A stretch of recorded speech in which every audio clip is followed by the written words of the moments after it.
BBC के digital channels पर आप सभी का स्वागत है। मैं हूं विनीत खरे और इस वक्त हम लाइव हैं आपके सामने वाराणसी का जो डिस्ट्रिक्ट लोकल कोर्ट है वहां से, जहां से थोड़ी देर पहले ही खबर आई है कि जो हिंदू पक्ष का जो ज्ञानव्यापी मस्जिद पे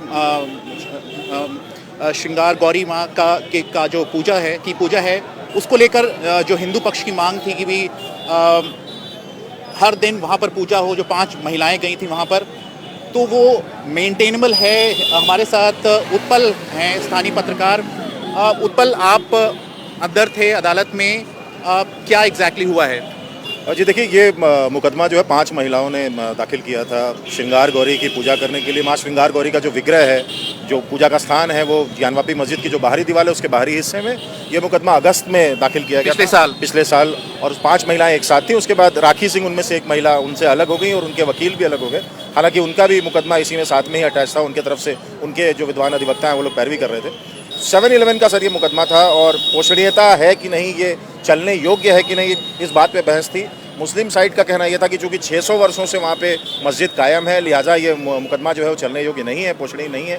वहीं हिंदू साइड का कहना था कि ये हमारे देवताओं का स्थान है, हमारा विग्रह है और वहाँ पूजा पाठ पहले से होती आ रही है, लिहाजा अब दोबारा पूजा पाठ के लिए अनुमति मिलनी चाहिए।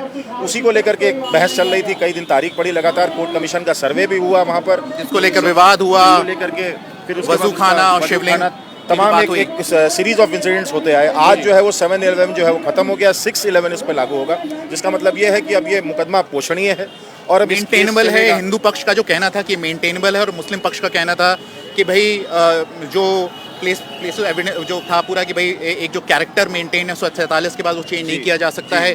तो हिंदू पक्ष की एक तरह से जीत हुई है क्या? जी, अगर ये इसको पूरी तरीके से फौरी जीत नहीं मान सकते, लेकिन हाँ वो एक स्टेप आगे ज़रूर बढ़ गए हैं। ज्ञानवापी की जो उनकी लीगल बैटल थी हिंदू साइड की, उसमें वो एक स्टेप आगे बढ़ गए हैं, क्योंकि अब इस मुकदमे की बाकायदा फिर से तारीखें लगेंगी और फिर से पैरवी होगी। दोनों तरफ से गवाह और सबूत लगाए जाएंगे। ऐसा माना जा रहा है कि 22 सितंबर को जो है वो अगली तारीख है इसी मुकदमे की। चलिए, हम थोड़ा सा उत्पल आप बता दें कि हम कहाँ पर हैं। यहाँ पर कुछ हिंदू संगठन के लोग भी इकट्ठा सत्र न्यायालय के पास में के बाहर खड़े हैं, गेट नंबर 2 के बाहर खड़े हैं और काफ़ी संख्या में हिंदू साइड के समर्थक जो हैं उनकी भी ठीक ठाक भीड़ आज देखने को मिली। आमतौर पर पुलिस की तरफ से एक माकूल सुरक्षा व्यवस्था के इंतजाम किए गए थे और शहर को कई सेक्टरों में बांटा गया था। कमिश्नर ऑफ पुलिस जो है बनारस के, वो कल से ही तमाम जो संवेदनशील इलाके हैं वहाँ पर फ्लैग मार्च हो रहा था पुलिस का और एडिशनल पुलिस फोर्स मंगाई गई थी। साथ में उत्तर प्रदेश में जो PSC है, प्रोविंशियल आर्म्स कांस्टिट्यूशनरी, उनकी भी एक्स्ट्रा प्लाटून्स लगाई गई थी। आप देख सकते हैं ये ठीक ठाक भीड़ यहाँ बाहर जमा है, कोर्ट के बाहर जो है, और कई इस तरह के हिंदू संगठन के लोग भी हैं जो कि यहाँ पे मौजूद हैं। जी, हमारे साथ हिंदू पक्ष के वकील हैं, वो एक बाइट दे रहे हैं। शिवम गौड़ जी हैं। नेट ऑन है कि नहीं है? अच्छा, उन्होंने क्या इंतजामिया ने अपना तर्क क्या रखा? क्यों 7/11 का रूल लागू नहीं हुआ? जो बातें कोर्ट के सामने कही थी वो पैसे के साथ के दायरे में नहीं आती थी। यही वजह से कोर्ट को आर्गुमेंट देने के समझाया था। एक छोटी बाइट कर एक बस लाइव चल रहा है। लाइव चल रहा था, बिल्कुल। शिवम सर, आपका शिवम जी, आप लोगों का जो जी कि हमारा तर्क वही है जो आपको आज के आदेश में भी स्पष्ट मिलेगा कि 93 तक हमारी वर्शिप हिंदू सभ्यता के अनुसार इंसेसेंटली होती रही। उसके बाद में 93 के बाद साल में एक बार होनी शुरू हुई और अब चूंकि योगी सरकार के आने के बाद में इस चीज को इंतजामिया के लोग हाई कोर्ट जा सकते हैं, सुप्रीम कोर्ट। देखिए, उनका दरवाजे कई तरह के हैं। वो चाहे हाई कोर्ट जाए, चाहे वो इसी ट्रायल को चैलेंज करें, चाहे वो किसी नए तरह के एक एप्लीकेशन मूव करें, एप्लीकेशन वो मूव कर सकते हैं। वो उनकी डिले टैक्टिक होगी जो डिस्ट्रिक्ट कोर्ट की हियरिंग जारी रहेगी। डिस्ट्रिक्ट कोर्ट की शिवम गौड़ जी, BBC पर आप लाइव हैं, आप हिंदू पक्ष के वकील हैं। एग्जैक्टली क्या हुआ आज अदालत में? देखिए, एप्लीकेशन जो 7/11 में अंजुमन इंतजामिया कमेटी ने मूव की थी, आज उसको मतलब कि मेंटेनेबल है कि नहीं, मेंटेनेबिलिटी को लेकर के तो डिसमिस कर दिया गया है उसको कोर्ट के द्वारा और कहा गया है कि places of worship act, Waqf act या काशी विश्वनाथ एक्ट में ये केस कहीं से कहीं बार नहीं है, रिजेक्ट नहीं होगा। प्लेसेस ऑफ वर्शिप एक्ट मतलब जो 15 अगस्त 1947 में जो कैरेक्टर था रिलीजियस, उसको चेंज नहीं किया जा सकता, वही मेंटेन रहेगा। तो इसमें हमने जो हमारी आर्गुमेंट कोर्ट के सामने थी उसमें माना गया है कि कोर्ट की जो अवरमेंट है, जो प्लेंट में हमारी अवरमेंट है, उसको ट्रू माना जाएगा। उसको किसी तरह से चैलेंज इस स्टेज में 7/11 में नहीं किया जा सकता। हमारा कहना था कि 93 तक हमने वर्शिप करी है हिंदू सभ्यता के अनुसार अनादिकाल से, तो 15 अगस्त 1947 का जो सवाल बार बार रेज किया गया उसका कोई तर्क नहीं रह गया। इसलिए हमारी जो आर्गुमेंट है उसको कोर्ट ने कंसिडर करते हुए इस एप्लीकेशन को डिसमिस किया प्लेसेस ऑफ वर्शिप के उसमें। आगे क्या होगा? देखिए 22 सितंबर की 22/9/22 की इसमें डेट रखी गई है। 22 सितंबर को कोर्ट में WS मंगाया गया है सभी 5 प्रतिवादियों से और इशू फ्रेम करने का भी कहा गया है। अगर इशू फ्रेम हो जाते हैं तो ट्रायल आगे बढ़ेगा। ट्रायल बढ़ते ही जो है एविडेंस होगा, जो ज्ञानवापी कमीशन हुई थी उसकी भी रिपोर्ट को लेकर के आर्गुमेंट होगी, एग्जिबिट्स होंगे, एविडेंस होंगे, वो सब चीज़ें हैं। सर 6/11 और 7/11 में क्या सर क्या difference है? क्या कहेंगे आप, क्या रहा आज? देखिए आज का चलिए, तो ये थे शिवम गौड़। जैसा कि कहना, हम कोशिश करेंगे जो मुस्लिम पक्ष के उत्पल, अगर वो नहीं बात हो पाएगी अभी अंदर अच्छा, वो अलग से, ओके। यहाँ पर जो हिंदू संगठन के कई लोग हैं आए हुए हैं, और जैसे ही ये फैसला आया था कि ये प्ली है वो मेंटेनेबल है, यहाँ पर उन्होंने चेयरिंग शुरू कर दी थी और नारेबाजी यहाँ पर शुरू हो गई थी। कोशिश करेंगे कि हम कोई रिएक्शन यहाँ पर ले पाएं। ये यहाँ पर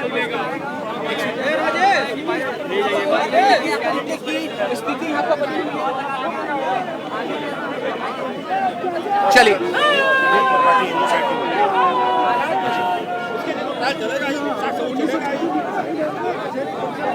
चलिए हम कोशिश कर रहे हैं लगातार आपको रिएक्शन लाने की। यहाँ पर भीड़ है, चैनल्स के कई लोग हैं, तो बाइट्स यहाँ पे लिए जा रहे हैं। लेकिन यहाँ पर कल से ही सुरक्षा की व्यवस्था हुई थी। कल यहाँ पर पुलिस की तरफ से फ्लैग मार्च किया गया था। आज जैसा कि उत्पल बता रहे थे जी, सुधीर त्रिपाठी हिंदू साइड से लेंगे, दर्शन करे जाते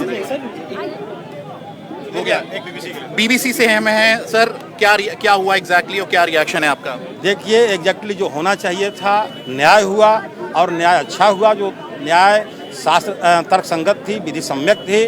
उन्होंने जितने तर्क रखे थे, दलील रखे थे, उस पर कोई उनका ठोस आधार नहीं था, चाहे वर्शिप एक्ट हो, चाहे वक्फ एक्ट हो, चाहे बाबा विश्वनाथ ट्रस्ट एक्ट हो। तो सुधीर जी, आप हिंदू पक्ष के वकील हैं, जो प्लेसेस ऑफ वर्शिप एक्ट पे क्या कहा था, क्या कहा अदालत ने? क्योंकि बात ये हो रही कि भाई जो रिलीजियस कैरेक्टर है 15 अगस्त 47 के बाद वो चेंज नहीं किया जा सकता, अगर अयोध्या को हम हटा दें, उस पर अदालत ने क्या कहा? देखिए जो आप 1990 वर्शिप एक्ट है उसमें स्पष्ट है कि जो स्थिति थी नहीं बदल सकते हैं। तो उसके लिए 47 में क्या था, वो मंदिर था या मस्जिद था, इसके लिए ट्रायल चलना जरूरी है। तो 7/11 प्रार्थना पत्र खारिज करके ट्रायल चलेगा। और हमारा दिन मोहम्मद के केस में वहाँ पर 15 गवाहों ने कहा था कि हिंदू का मंदिर है, पूजा पाठ होता है और आज भी वो मंदिर है। उन्होंने तो अपने वहाँ से बहुत सारी बातें ऐसी रखी थी वर्शिप एक्ट के अलावा भी कि औरंगजेब यहाँ के शासक थे, सारी संपत्ति शासक की होती है, अब मंदिर तोड़ के मस्जिद बना दिए तो जो मान लेना होगा।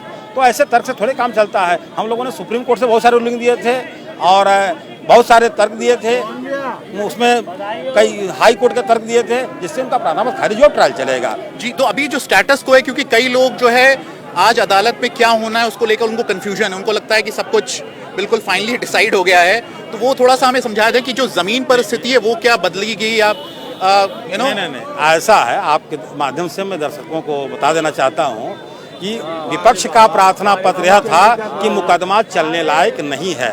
और हिंदू पक्ष का कहना है कि भाई हिंदू पक्ष की जो प्ली थी वहाँ पे पूजा हो डेली, पूजा डेली हो, हमको डेली पूजा करने का अधिकार दिया जाए। मैं 93 तक पूजा कर रहा था, वहाँ ब्रैकेटिंग उसमें सरकार ने लोहे की ब्रैकेटिंग लगाकर मुझे रोक दी है। उस पूजा के लिए हमने मांग किए थे जी। विपक्ष का कहना है कि यह पूजा नहीं चलना चाहिए और मुस्लिम पक्ष का यह मुकदमा ही नहीं चल सकता है, यह सरिया के तहत चलेगा चूंकि वक्फ की संपत्ति है, यह सिविल कोर्ट में नहीं चलेगा। इस पर हम लोगों ने रूलिंग दिया कि यह जब सरिया की जब बात आएगी, वक्फ की जब बात आएगी तो नॉन मुस्लिम के साथ यह काम नहीं करेगा रूलिंग, या नॉन मुस्लिम के साथ सिविल कोर्ट ही चलेगी। उसके बाद वो वर्शिप एक्ट पर उन्होंने कहा कि स्वरूप नहीं बदल सकता है। हम लोगों ने बताया स्वरूप पहले निर्धारित तो होगा है क्या, जब 1947 में वो मंदिर है कि मस्जिद निर्धारित कैसे होगा, जब उस पर साक्ष्य सबूत ट्रायल नहीं चलेगा कैसे होगा। इस पर उन्होंने फिर ये था कि ट्रस्ट एक्ट, बाबा विश्वनाथ ट्रस्ट चलेगा, उस पर बाधित है, वो भी नहीं, तो सारे चीज़ का खारिज हो गया। अब मुकदमा देखिए पूर्णतः विजय नहीं है, लेकिन यह विजय की एक कड़ी है, क्योंकि अब हमको सुनने का, हमारे साक्ष्य सबूत को देखने का न्यायालय अवसर देगा, उनका भी देगा, अब फाइनली विजय बाद में होगी। क्योंकि मुकदमा नहीं चलता, मुकदमा ही नहीं चलता तो हम अपनी बात करते कैसे। तो 22 सितंबर को क्या होगा, जो अगली तारीख है उसमें एग्जैक्टली क्या होगा? एग्जैक्टली 22 सितंबर को पहले से मुकदमा लगा था जो कमीशन की कार्रवाई पर आपत्ति हेतु, और हमने एक प्रार्थना पत्र दिया है जो शिवलिंग की प्राप्ति हुई है। और शिवलिंग से सिर्फ दक्षिण तरफ नंदी के बीच में ब्याजी का तहखाना है, जहाँ ईंट पत्थर मलबा बने। जो वजू खाने में जो शिवलिंग की बात हुई थी, हाँ, बात नहीं हुई थी, शिवलिंग है वो, तो उसको फवारा कह रहे हैं ना, शिवलिंग है। पक्ष कहना है कि वो फवारा है। हाँ, कहना है, तो उसका भी तो होना चाहिए। तो उसका क्या होगा फिर? अब उसका मलबा हटा करके उसकी स्पष्ट रिपोर्ट आ जाए कि क्या है। ये तो आप इसके बारे में कहेंगे कि उसकी जांच हो। कहेंगे नहीं, मैंने प्रार्थना पत्र दे चुका हूँ, मेरी प्रार्थना पत्र पेंडिंग है। तो 22 तारीख को क्या होगा? उसी पर बल दूंगा। अच्छा, अब उनका अगर आपत्ति आ जाती ठीक है, उस पर बल दूंगा, कमीशन कार्रवाई पर शुरू की जाए। बहुत शुक्रिया आपका। तो ये देख रहे हैं कि पुलिस के काफ़ी लोग हैं यहाँ पर और मीडिया की बाइट चल रही है। नित्यानंद राय जी सीनियर लॉयर, ये खत्म। ये भी हिंदू पक्ष के वकील हैं। नहीं, ये तटस्थ है, तो मतलब एज एन एक्सपर्ट। लेकिन उत्पल यहाँ पे मुस्लिम पक्ष के वकील हमें नहीं दिख रहे हैं, हम उनका वर्जन भी जानना चाह रहे हैं। हम कुछ देर बाद उनके साथ संपर्क करने की कोशिश करेंगे। यहाँ वादिनी महिलाएं, उनमें से 3 महिलाएं हैं, वादिनी 4-5 में से 3 लोग हैं, ये खड़ी हैं। एक सेकंड कोशिश करते हैं हम उनसे बात करने की। एक सेकंड सर, बीबीसी से हैं, क्या रिएक्शन है आपका? आज बहुत खुश है हम लोग, आज प्रकृति भी खुश है, आज पूरा ब्रह्मांड खुश है, आज हमारे बहुत बड़ी बाबा की जीत हुई है, हम लोग बहुत खुश हैं। आप कुछ कहेंगी, क्या कहेंगी आप? हम लोग मतलब एक सनातन धर्म की जीत हुई है, पोषणिता का हम लोग के पक्ष में मामला आया है। आगे भी जो रहेगा, जैसा रहेगा, हम लोग आगे तक लड़ेंगे। अभी तो पहला कदम है, ये तो सिर्फ है कि भाई मेंटेनेबल है कि नहीं। अब वो आगे चलेगा, जहाँ तक ये रहेगा हम लोग आगे तक लड़ते रहेंगे। जश्न का दिन है। बहुत बड़ी जश्न का दिन है। आज हम लोगों ने इतिहास रच दिया है। आज हम लोग चारों बहनें ने, चारों महिलाएं ने, आज हम लोग को 7-11 खारिज हो गया और हम लोग की सुनवाई शुरू हो गई। आज हम लोग पूरा एकदम इतिहास रच दिए हम लोग। लंबी लड़ाई लड़ी आप लोगों ने। बहुत 1.5 साल से हमें लंबी लड़ाई। पांचवी बहन कहाँ है? पांचवी बहन कहाँ है? 5वीं से हम लोग कोई मतलब नहीं है। तीसरी वाली की तबीयत खराब है, वो नहीं आ पाई है। हम लोग 3 लोग आए हैं। 3 लोग यहाँ पे हैं, बाकी की 2 महिलाएं। आप क्या कहेंगी जश्न का दिन? जी बहुत बहुत शुक्रिया। तो एक जश्न का जैसा माहौल है। कुछ हम और रिएक्शन लेने की कोशिश करेंगे। एक सेकेंड, नित्यानंद जी। तो इसलिए निश्चित रूप से टर्निंग पॉइंट है। उसको तो कोर्ट ने दरकिनार कर दिया, माना है कि वो नहीं चल सकता। नित्यानंद जी बीबीसी से हैं, थोड़ा बता पाएं। अगेन हम 2 बार कर चुके हैं लोगों को, लेकिन अगर आसान भाषा में समझा पाएं आज जो हुआ है उसका असर क्या होगा? 26 पेज का आदेश है ऑनरेबल कोर्ट का, जो हमारे मोबाइल में व्हाट्सएप के जरिए आया है।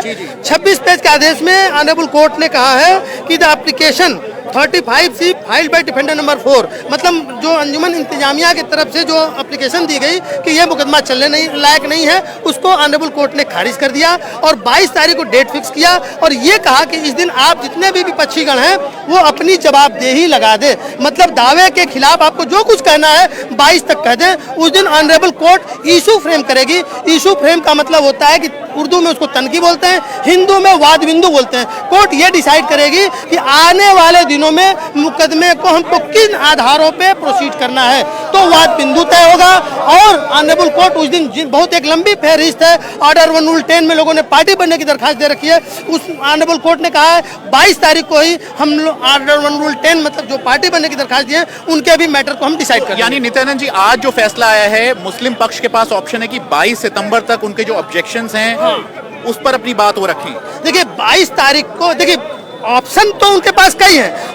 ऑप्शन ये भी है कि इस आदेश को अपीलेट कोर्ट है ऑनरेबल हाई कोर्ट, तो वो हाई कोर्ट में इस आदेश को चुनौती दे सकते हैं, जैसा कि 98 में भी इसी तरह 91 के मुकदमे में order 7 rule application first ADJ महोदय मिश्रा जी ने खारिज कर दी थी, तो वो हाई कोर्ट गए थे और हाई कोर्ट ने उसको स्टे कर दिया था और 98 से लेकर 2018 तक वो स्टे था मामला। अब जाके उसमें सुनवाई हो रही है। आज उसी मामले में ऑनरेबल हाई कोर्ट में भी सुनवाई हो रही है। लेकिन एक चीज मुझे बताएं नित्यानंद जी, जो सुप्रीम कोर्ट ने मामला लोकल कोर्ट के पास भेज दिया था, जब इंतजामिया समिति के लोग जब सुप्रीम कोर्ट गए थे और उन्होंने बोला था कि भाई अब मामला अब लोकल कोर्ट डिसाइड करेगा। नहीं, तो वो जो सुप्रीम कोर्ट में मामला चल रहा है उसका क्या होगा? सिविल जज सीनियर डिवीजन से वो लेकर के ये कहा कि एक एक्सपीरियंस जज को ये मामला, चूंकि बहुत धार्मिक महत्व का है, इसमें तमाम लोगों की भावनाएं दोनों पक्षों की जुड़ी हुई है, तो उसने एक बड़े कोर्ट, जिला जज जो डिस्ट्रिक्ट में सबसे बड़ा कोर्ट होता है, जिला जज को पावर दे दिया कि आप सुनवाई करो। इसके पहले ये सुनवाई जो है नीचे की अदालत सिविल जज सीनियर डिवीजन कर रही थी, तो ऑनरेबल सुप्रीम कोर्ट का 2 डायरेक्शन था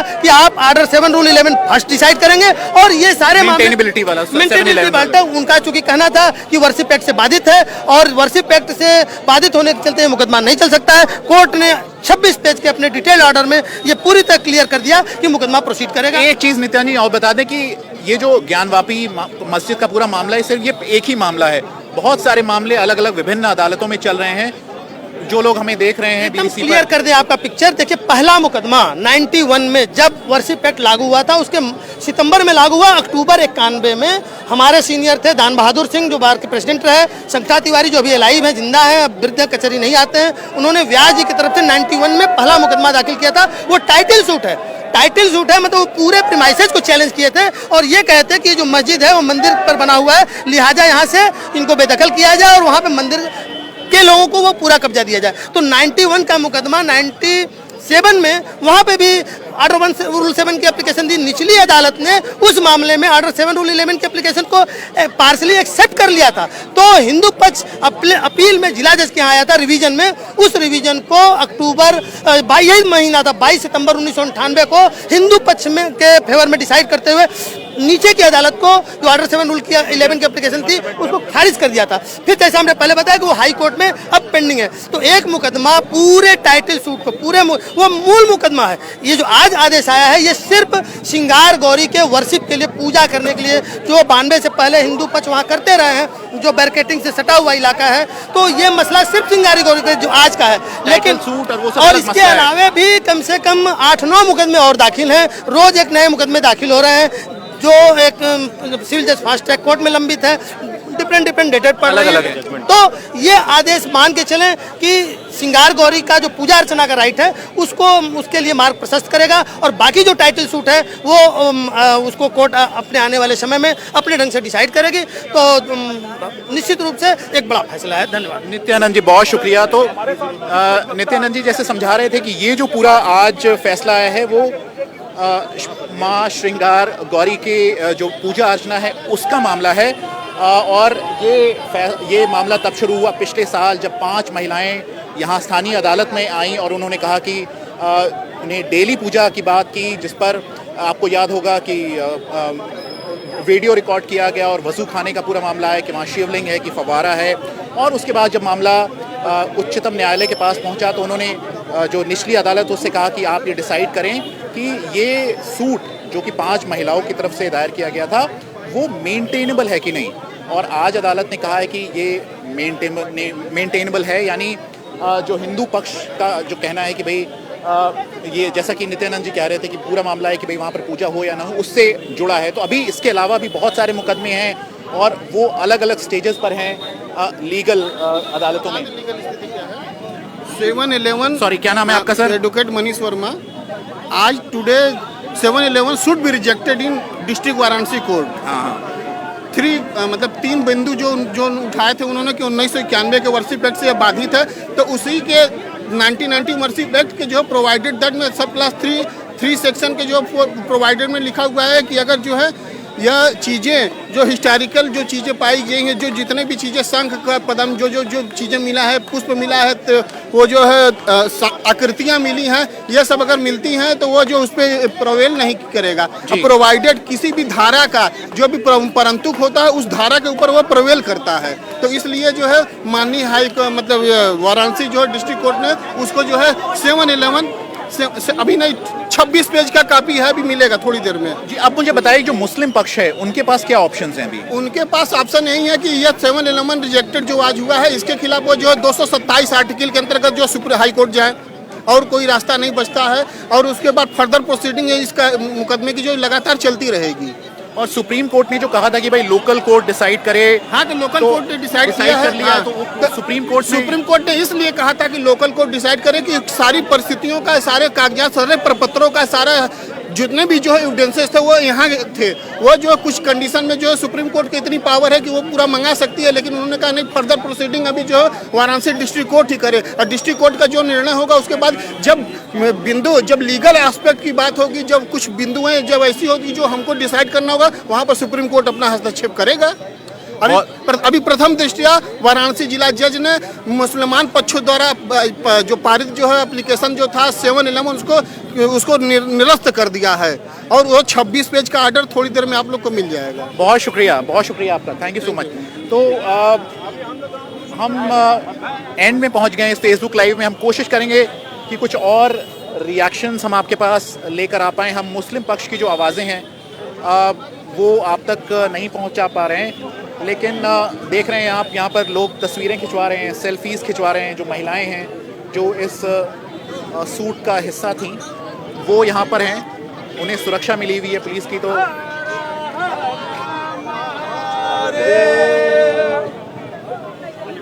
सर बीबीसी से हम हैं, क्विकली अगर आप अपना रिएक्शन दे पाएं। आज एक लाइन की बात, सत्यमेव जयते, सत्य की जीत हुई है। इसी आधार पे जितने भी विवादित स्थल हैं उनका भी इसी तरह संवैधानिक तरीके से फैसला आएगा और सत्य की जीत होगी। मतलब इसका असर आप कह रहे हैं पड़ेगा? सब पे पड़ेगा। किस पे पड़ेगा? सब पे पड़ेगा।